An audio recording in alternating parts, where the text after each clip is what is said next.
Hello dears, welcome back to JK's Tuto. It's me, Namita Das.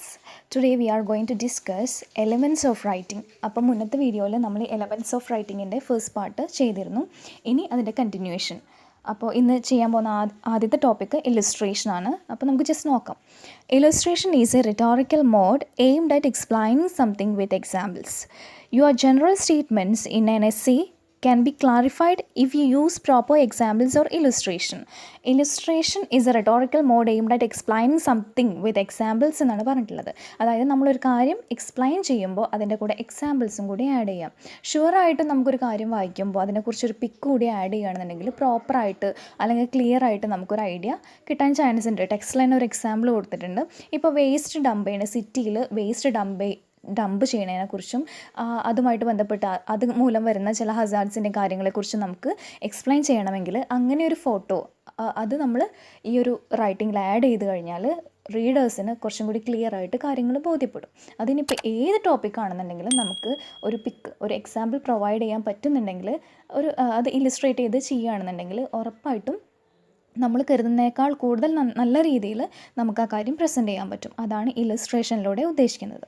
A photograph can be used as an example in illustrative paragraph or essay as it would give a clear idea about what exactly you are trying to explain. Yes, എന്താണ് നമ്മൾ എന്താണോ exactly നമ്മൾ explain ചെയ്യാൻ ഉദ്ദേശിക്കുന്നത് എന്താണോ അതിനെക്കുറിച്ച് clear ആയിട്ട് exact ആയിട്ട് ഒരു പിക്ചർ റീഡേഴ്സിൻ്റെ മനസ്സിലേക്ക് വരും. അതായത് ഇനിയിപ്പോൾ നമ്മൾ ഈ ഒരു എസ്സേ എഴുതുമ്പോൾ നമുക്ക് പ്രോപ്പറായിട്ട് കാര്യങ്ങൾ എക്സ്പ്ലെയിൻ ചെയ്യാൻ സാധിച്ചിട്ടില്ലെങ്കിലും ഈ ഇല്ലുസ്ട്രേറ്റീവ് എസ്സേയിലൂടെ നമുക്ക് കാര്യങ്ങൾ കൃത്യമായിട്ട് പ്രസൻറ്റ് ചെയ്യാൻ പറ്റും. ഇല്ലുസ്ട്രേറ്റീവ് എസ്സേസിന് ചില ഫീച്ചേഴ്സ് ഉണ്ട്. അപ്പോൾ ഇമ്പോർട്ടൻ്റ് ആയിട്ടുള്ള ചില ഫീച്ചേഴ്സ് പറയാം. Example serve as evidence for your statement and claims. നിങ്ങളുടെ സ്റ്റേറ്റ്മെൻറ്റിനും അതുപോലെ നിങ്ങൾ ക്ലെയിം ചെയ്യുന്ന കാര്യങ്ങൾ നിങ്ങൾക്ക് ക്ലിയർ ആയിട്ട് പ്രസൻറ്റ് ചെയ്യാൻ അല്ലെങ്കിൽ ഒരു എവിഡൻസ് എന്നുള്ള രീതിയിൽ ഈ എക്സാമ്പിൾ നിങ്ങളെ സഹായിക്കും. Use of specific and appropriate example to explain statement and to support generalisation. അതായത് കൃത്യമായിട്ട് ക്ലിയർ ആയിട്ടുള്ള അപ്രോപ്രിയേറ്റ് ആയിട്ടുള്ള എക്സാമ്പിൾ യൂസ് ചെയ്യുന്നത് വഴി അത് നിങ്ങളുടെ കാര്യങ്ങൾ അതായത് നിങ്ങളുടെ കണ്ടെത്തലുകളെ അല്ലെങ്കിൽ നിങ്ങളുടെ ഒപ്പീനിയൻസിനെ നന്നായിട്ടൊന്ന് സപ്പോർട്ട് ചെയ്യാൻ അത് ഹെൽപ്പ് ചെയ്യും. Audience taken in to account while selecting examples. അതായത് നമ്മൾ ഓഡിയൻസിനെ കൂടെ പരിഗണിച്ച് വേണം നമ്മൾ ഈ ഒരു എക്സാമ്പിൾസ് കൊടുക്കാൻ. Use of sufficient number of examples to support claim. അതായത് നിങ്ങളുടെ ക്ലെയിം നിങ്ങൾക്ക് ക്ലിയർ ചെയ്യാൻ അല്ലെങ്കിൽ നിങ്ങളുടെ ക്ലെയിം പ്രൂവ് ചെയ്യാൻ വേണ്ടിയിട്ടുള്ള അത്രയും എക്സാമ്പിൾസ് നിങ്ങൾ പ്രൊവൈഡ് ചെയ്യണം. Illustrations with images graphs and chart depending on the discipline you are writing for. അതായത് നിങ്ങൾ ഏത് സബ്ജക്റ്റിലാണോ ഇങ്ങനെ ഒരു തീസിസ് ചെയ്യുന്നത് അല്ലെങ്കിൽ ഒരു എസ്സേ ചെയ്യുന്നത് അപ്പോൾ അതിന് വേണ്ടിയിട്ട് അതിന് ആപ്റ്റായിട്ടുള്ള ഇല്ലസ്ട്രേഷൻസ് വേണം പ്രൊവൈഡ് ചെയ്യാൻ. ഫോർ എക്സാമ്പിൾ ഇമേജസ് കൊടുക്കാം, ഗ്രാഫ്സ് കൊടുക്കാം, ചാർട്ട്സ് കൊടുക്കാം. അങ്ങനെയൊക്കെ നിങ്ങൾക്ക് ഏതാണോ അപ്രോപ്രിയേറ്റ് ആയിട്ടുള്ളതെന്ന് വെച്ചാൽ അത് സെലക്ട് ചെയ്ത് ചെയ്യാം. അപ്പോൾ ഇത്രയും കാര്യങ്ങളാണ് വളരെ ഇമ്പോർട്ടൻ്റ് ആയിട്ട് നമ്മൾ ഇതിൻ്റെ ഫീച്ചേഴ്സിൽ ഇമ്പോർട്ടൻ്റ് ആയിട്ടുള്ള കുറച്ച് ഫീച്ചേഴ്സാണ് ഇപ്പോൾ ഞാനിവിടെ എക്സ്പ്ലെയിൻ ചെയ്തിട്ടുള്ളത്. അതുപോലെ ടെക്സ്റ്റിൽ തന്നെ ഇല്ലുസ്ട്രേറ്റീവ് റൈറ്റിങ്ങിൻ്റെ സാമ്പിൾ ടോപ്പിക്സ് കൊടുത്തിട്ടുണ്ട്. അതിൻ്റെ ചില ഇമ്പോർട്ടൻ്റ് ആയിട്ടുള്ള ഒരുപാട് എക്സാമ്പിൾസ് കൊടുത്തിട്ടുണ്ടാകും. അപ്പോൾ അതൊക്കെ വായിച്ച് വിട്ട് കഴിഞ്ഞാൽ നമുക്ക് ഉറപ്പായിട്ടും നല്ല രീതിയിൽ ഇല്ലുസ്ട്രേറ്റീവ് എസ്സേസ് ചെയ്യാൻ പറ്റും. The next topic, argumentation. Argumentative writing is also called persuasive writing because one of the foremost objective of argumentative writing is to persuade the reader to think in the way the writer wants them to think. ഈ ഒരു argumentative എസ്സേയുടെ പ്രത്യേകത എന്താണെന്ന് വെച്ചാൽ ഈ ഒരു essay വായിക്കുന്നതിലൂടെ നമുക്കൊരു ഓതറിന് അല്ലെങ്കിൽ ഒരു റൈറ്ററിന് എന്താണോ തൻ്റെ വായനക്കാരനെ കൊണ്ട് ചിന്തിപ്പിക്കേണ്ടത് എന്നുള്ളത് ഇതിലൂടെ തൻ്റെ എഴുത്തിലൂടെ ചെയ്യാൻ സാധിക്കും. Argumentative writing is also called persuasive writing. In argumentative writing, you give opinions and views in a convincing manner to your reader. In order to make an argument convincing, it needs to be clear and logical. Clarity and logicality are achieved through clear critical thinking. തീർച്ചയായിട്ടും ഒരു argumentative writing ചെയ്യുമ്പോൾ ഉറപ്പായിട്ടും നമ്മുടെ ഒരു വേയിൽ അതായത് ഈ author എന്താണോ ചിന്തിക്കുന്നത് ആ ഒരു രീതിയിലേക്ക് അല്ലെങ്കിൽ ആ ഒരു കാഴ്ചപ്പാടിലേക്ക് വായനക്കാരനെ കൂടി കൊണ്ടുവരാൻ ശ്രമിക്കുകയാണ്. അപ്പോൾ ഷുവറായിട്ടും നന്നായി ചിന്തിച്ചതിന് ശേഷം യുക്തിപരമായ ഒരു ചിന്തയ്ക്ക് ശേഷം മാത്രമാണ് നമുക്ക് ഇങ്ങനൊരു റൈറ്റിംഗ് ചെയ്യാൻ പറ്റുക. അതായത് റീഡേഴ്സിനെ കൺവിൻസ് ചെയ്യിക്കുന്ന മാനറിൽ മാത്രം നമുക്ക് ഇങ്ങനെ ഒരു എസ്സേ ചെയ്യാൻ പറ്റുകയുള്ളൂ. അപ്പോൾ അതൊക്കെ ഇതിൽ ശ്രദ്ധിക്കേണ്ട കാര്യങ്ങളാണ്. പിന്നെ ആർഗ്യുമെൻറ്റേറ്റീവ് എസ്സേൻ്റെ പ്രത്യേകത എന്താണെന്ന് പറഞ്ഞാൽ an argumentative essay consists of a set of debatable statements. The statement can be classified into two: premises and conclusion. ഈ ആർഗ്യുമെൻറ്റേറ്റീവ് എസ്സേയിൽ വരുന്ന സ്റ്റേറ്റ്മെൻറ്റ്സിനെ നമ്മൾ രണ്ടായിട്ട് ക്ലാസിഫൈ ചെയ്തിട്ടുണ്ട്. ഒന്ന് premises, second one conclusion. In A typical argument, there is one conclusion and a minimum of one premise. The premises are assertions that lead to a conclusion. അതായത് എന്താണ് premise എന്ന് വെച്ചാൽ എന്താണ്, നമ്മുടെ കൺക്ലൂഷനിലേക്ക് എത്തിച്ചേരാൻ നമ്മളെ ഹെൽപ്പ് ചെയ്യുന്ന സ്റ്റേറ്റ്മെൻറ്റ്സിനെയാണ് നമ്മൾ പ്രിമൈസസ് എന്ന് പറയുന്നത്.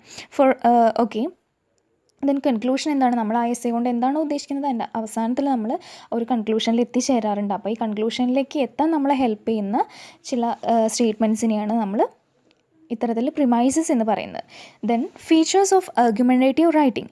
The author of N argumentative essay takes A position or stand point. The position of the author means what side the author is on while approaching the topic. അതായത് ഇത് വളരെ ഇമ്പോർട്ടൻ്റ് ആയിട്ടുള്ള ഒരു പോയിൻ്റാണ് ഇപ്പോൾ പറഞ്ഞിട്ടുള്ളത്. അതായത് ഒരു ആർഗ്യുമെൻറ്റേറ്റീവ് എസ്സേ എഴുതുമ്പോൾ ആ ഒരു ഓതറിന് കൃത്യമായുള്ളൊരു പൊസിഷൻ അല്ലെങ്കിൽ ഒരു സ്റ്റാൻഡ് പോയിൻ്റ് ഉണ്ടായിരിക്കണം. അതായത് ഒരു ഇഷ്യൂ എടുക്കുമ്പോൾ അതിന് രണ്ട് സൈഡ് ഉണ്ടായിരിക്കാം. അപ്പോൾ താൻ ഉദ്ദേശിക്കുന്നത് എന്താണോ അല്ലെങ്കിൽ താൻ ഏത് സൈഡിലാണോ നിൽക്കുന്നതെന്ന് ക്ലിയർ ആയിട്ടുള്ള ഒരു ഐഡിയ റീഡേഴ്സിന് കൊടുക്കാൻ സാധിക്കണം. Then the thesis in an argumentative essay is a claim or argument that the author makes. ഒരു ആർഗ്യുമെൻറ്റേറ്റീവ് എസ്സേയിലെ തീസിസ് എന്ന് പറഞ്ഞാൽ അതൊരു ക്ലെയിം ആയിരിക്കാം അല്ലെങ്കിൽ ഒരു ആർഗ്യുമെൻറ്റേഷൻ ആയിരിക്കാം. അത് ഓതറിൻ്റെ ഒരു ക്ലെയിം ആയിരിക്കാം അല്ലെങ്കിൽ ഒരു ആർഗ്യുമെൻറ്റേഷൻ ആയിരിക്കാം. Then the authors claim is only one approach to the issue or topic. There is a possibility that another person brings out a claim completely opposite to yours. Next point ഇതാണ്, the author's claim is only one approach to the issue or topic. അതായത് ആ ടോപ്പിക്കിനെ കുറിച്ച് ഈ author ചെയ്യുന്ന claim ഒരു സൈഡാണ്, ഒരു ഭാഗമാണ്. There is a possibility that another person brings out a claim completely opposite to yours. അതായത് ഒരു ഇഷ്യൂ നമ്മൾ എടുക്കുകയാണെന്നുണ്ടെങ്കിൽ നമുക്ക് നമ്മുടേതായിട്ടുള്ള ചില പേഴ്സ്പെക്റ്റീവ്സ് ഉണ്ടായിരിക്കാം, നമ്മുടേതായിട്ടുള്ള ചില ഒപ്പീനിയൻസ് ഉണ്ടായിരിക്കാം. ഈ ഒരു ഓത്തർ തൻ്റെ ഒപ്പീനിയൻ എക്സ്പ്ലെയിൻ ചെയ്ത് കഴിഞ്ഞാലും മേ ബി ഇത് ഒരു വായനക്കാരന് അല്ലെങ്കിൽ മറ്റൊരു വ്യക്തിക്ക് ഇദ്ദേഹത്തിൻ്റെ ഒപ്പീനിയൻസിനോട് യോജിക്കാൻ സാധിക്കില്ലായിരിക്കും. കാരണം അദ്ദേഹം ഈ ഒരു ഇഷ്യൂവിൻ്റെ മറ്റ് സൈഡിനെ, അതായത് ഈ ഒരു ഓതർ എക്സ്പ്ലെയിൻ ചെയ്യാത്ത സൈഡിനെ ആയിരിക്കും ഒരു പക്ഷേ എക്സ്പ്ലെയിൻ ചെയ്യുന്നുണ്ടാവുക അല്ലെങ്കിൽ സപ്പോർട്ട് ചെയ്യുന്നുണ്ടാവുക. Then the main aim of the author's claim is to persuade the reader to accept the views of the author. To make an argument acceptable, it need to be clear, logical and convincing.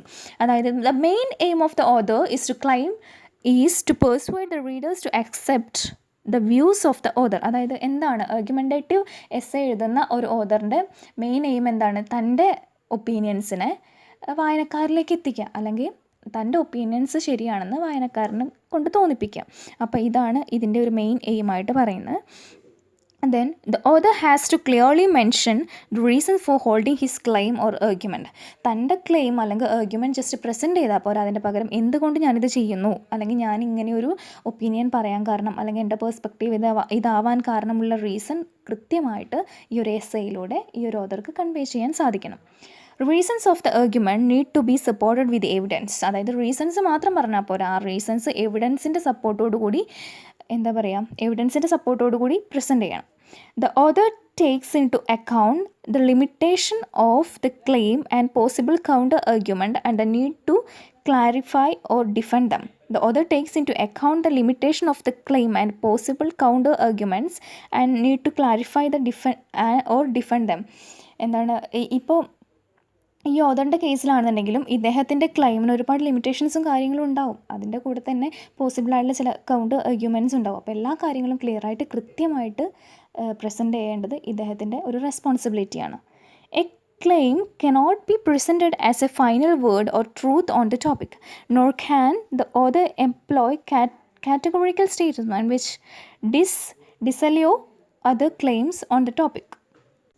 അപ്പോൾ argumentative എസ്സേയിലെ important ആയിട്ടുള്ള കുറച്ച് ഫീച്ചേഴ്സാണ് നമ്മൾ discuss ചെയ്ത് പോയിട്ടുള്ളത്. അപ്പോൾ next topic നോക്കാം, comparison and contrast. Comparatively വളരെ easy ആയിട്ടുള്ള ഒരു എസ്സേ ടൈപ്പാണ് കമ്പാരിസൺ ആൻഡ് കോൺട്രാസ്റ്റ്. നമ്മൾ പലപ്പോഴും ഒരു ഇഷ്യൂനെ ഫേസ് ചെയ്യുമ്പോൾ അല്ലെങ്കിൽ അതിനെക്കുറിച്ച് പഠിക്കുമ്പോൾ നമുക്ക് ഒരുപാട് സിമിലാരിറ്റീസ് നോക്കി പഠിക്കേണ്ടി വരും, ചിലപ്പോൾ ഡിഫറൻസസ് നോക്കി പഠിക്കേണ്ടി വരും, അല്ലെങ്കിൽ ഇത് രണ്ടും എടുത്തതിന് ശേഷം അതിനെക്കുറിച്ച് പഠിക്കേണ്ടി വരും.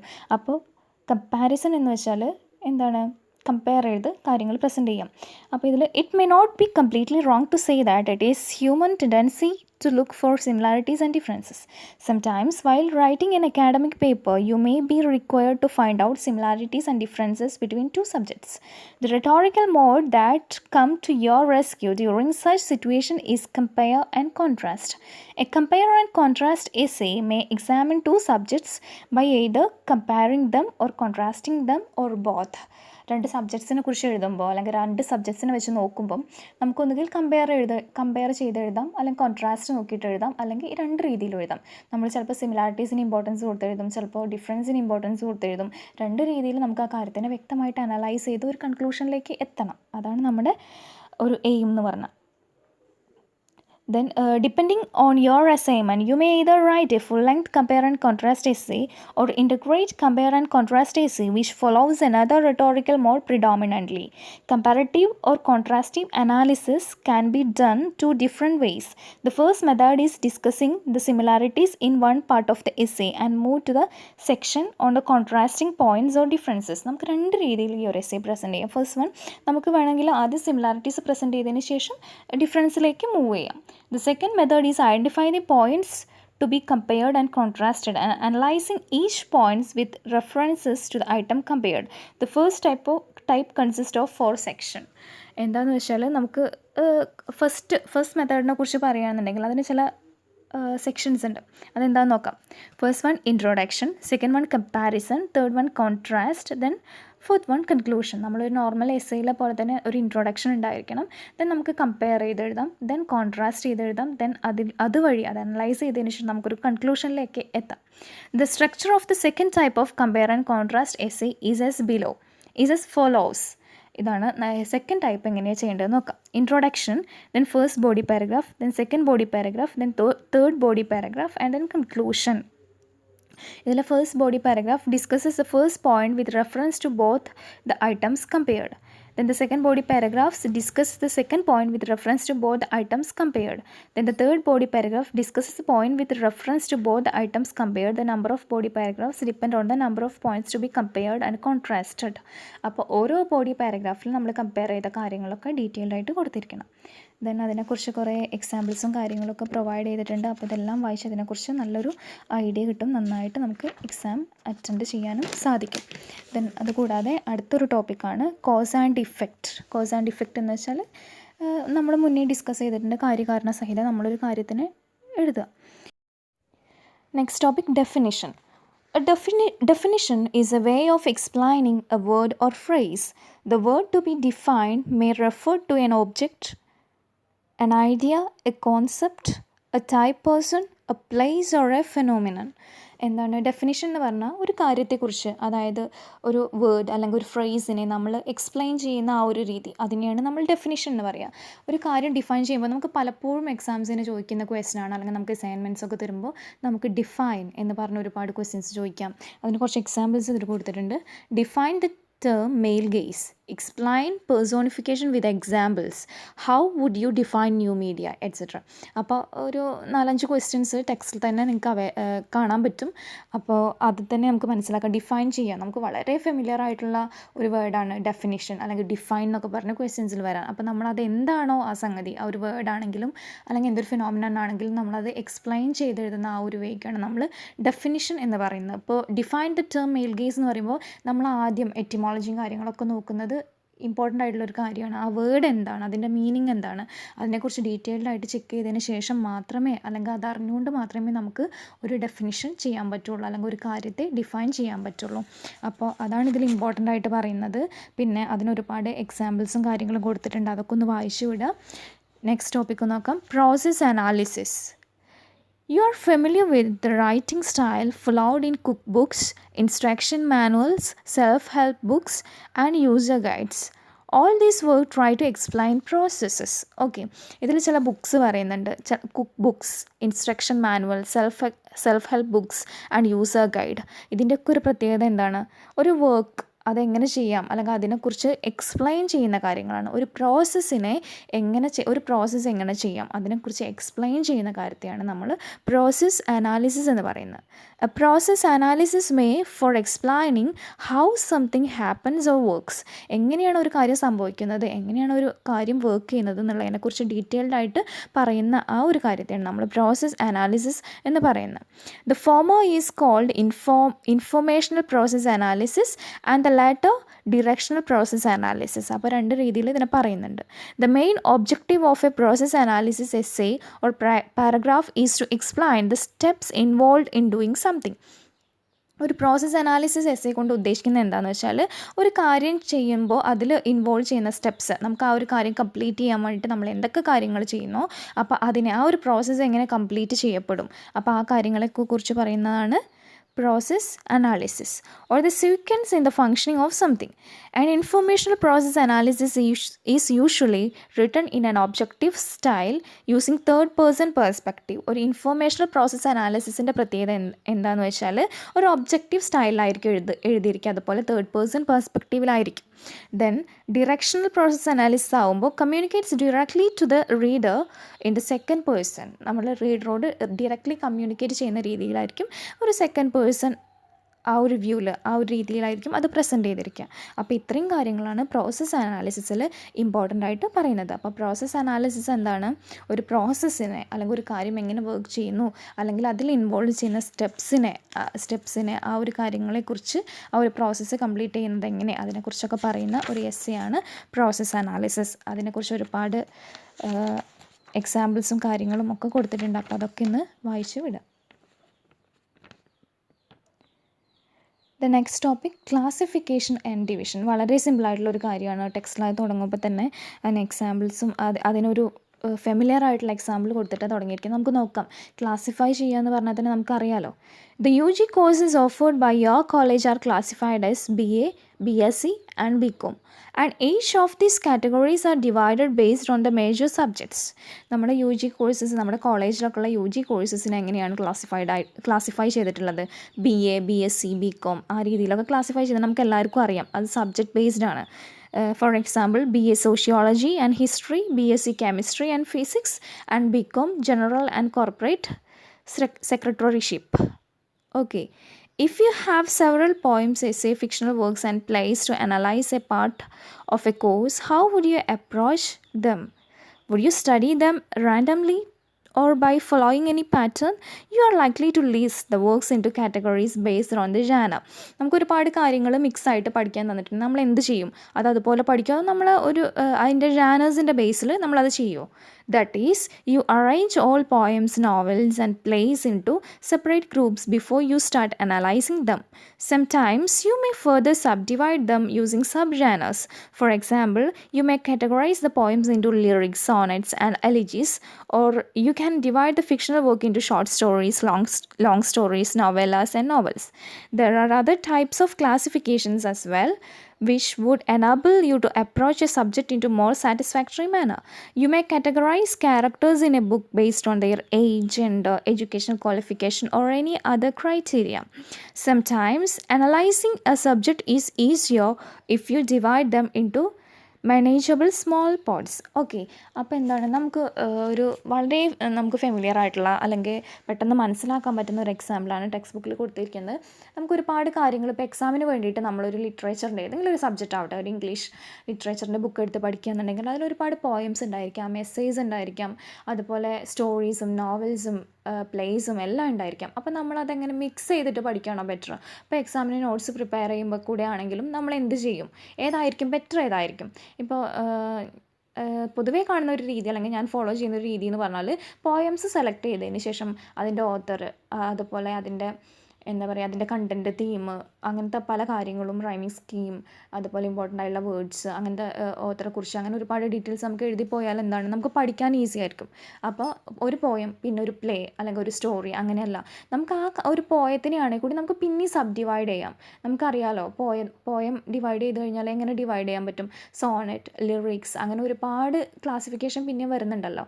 അപ്പോൾ എത്ര നമ്മൾ ക്ലാസിഫൈ ചെയ്യുന്നു അത്രയും നമുക്ക് സിമ്പിളായിരിക്കും, അതുപോലെ നമുക്ക് ഡീറ്റെയിൽ ആയിട്ട് പഠിക്കാം. പഠിക്കാൻ പറ്റും. അപ്പോൾ ആ ഒരു കാര്യത്തിനെയാണ് നമ്മൾ ക്ലാസിഫിക്കേഷൻ ആൻഡ് ഡിവിഷൻ എന്ന് പറയുന്നത്. അത് നമുക്ക് ഈ ഒരു ഭാഗത്ത് നമുക്ക് ഈ എലമെൻസിൻ്റെ ഭാഗമായിട്ട് വരുന്ന എലമെൻറ്റ്സ് ഓഫ് റൈറ്റിങ്ങിൻ്റെ ഭാഗമായിട്ട് വരുന്ന ഒരു ടോപ്പിക്കാണ് ക്ലാസിഫിക്കേഷൻ ആൻഡ് ഡിവിഷൻ. അപ്പോൾ ഇത്രയും കാര്യങ്ങളാണ് അതിൽ ഇമ്പോർട്ടൻ്റ് ആയിട്ട് പറഞ്ഞിട്ടുള്ളത്. വളരെ എക്സാമിന് നോക്കിക്കഴിഞ്ഞാൽ പെട്ടെന്ന് ഒന്ന് മനസ്സിലാക്കാൻ പറ്റുന്ന രീതിയിലാണ് ഞാനിപ്പോൾ പറഞ്ഞു പോണത്. വളരെ ബ്രീഫായിട്ടാണ്. അപ്പോൾ മാക്സിമം നന്നായിട്ട് ഇതിൻ്റെ എക്സാമ്പിൾസും കാര്യങ്ങളും വായിച്ചിട്ട് എക്സാം അറ്റൻഡ് ചെയ്യാൻ ശ്രമിക്കുക. Okay, thank you.